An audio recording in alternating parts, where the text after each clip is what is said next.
New research shows that several famous buildings, including the Pentagon in the US or the British Museum in London, are giant heaps of microbes. No, really. Variations of size and sorting of OOIDS. Image credits Bachelor et al. 2017, Scientific Reports. The one thing these buildings have in common is that they were erected using a special kind of rock called oolithic limestone. It gets this name from the tiny carbonate calcium carbonate beads which make up the material. They resemble tiny eggs in shape, and the term "olith" is drawn from the Greek word for egg. The rock resembles fish roe, tightly packed styrofoam in texture, and is a quality, highly appreciated building material. Its mineral composition lends the limestone hardiness, durability, and a pleasant color, while its oolithic texture makes it easy to cut and sculpt in any direction. The traditional view is that these OOIDS form from grains rolling across ocean floors and collecting sediments as they go. And they grow too big for currents to move them along. These OOIDS stack and fuse together with carbonate material precipitated from the surrounding water.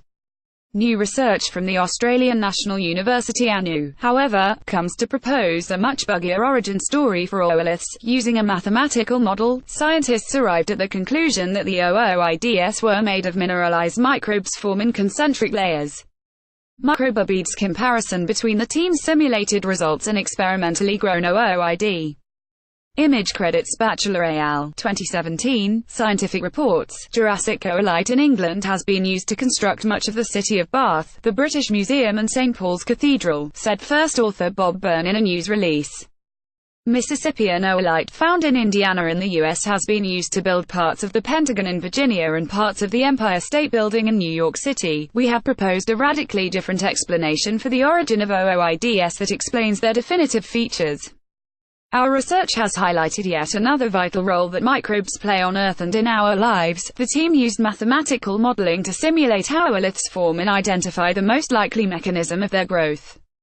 Algorithms they used to simulate the process were based on systems designed to describe how brain tumors develop. The most likely process of oolith formation, the one that best explains their size and internal mineralization patterns, the team explains, is the mineralization of microbial biofilms, in short, the fossilization of microbes and bacteria. This process would explain the strikingly ordered structures seen in OOIDS, with very cleanly defined concentric layers around a central point. It would also explain why OOIDS have roughly consistent maximum sizes despite a plethora of different environmental conditions across the world's oceans, something which the previous hypothesis never really explained in a satisfactory manner. Byrne thinks the results debunk the popular snowball theory that OOIDS were formed by grains rolling on the seafloor and accumulating layers of sediment. The paper, a biofilm and organomineralization model for the growth and limiting size of OOIDS, has been published in the journal Scientific Reports. Enjoyed this article? Join 40,000 subscribers to the ZME Science newsletter. Subscribe now.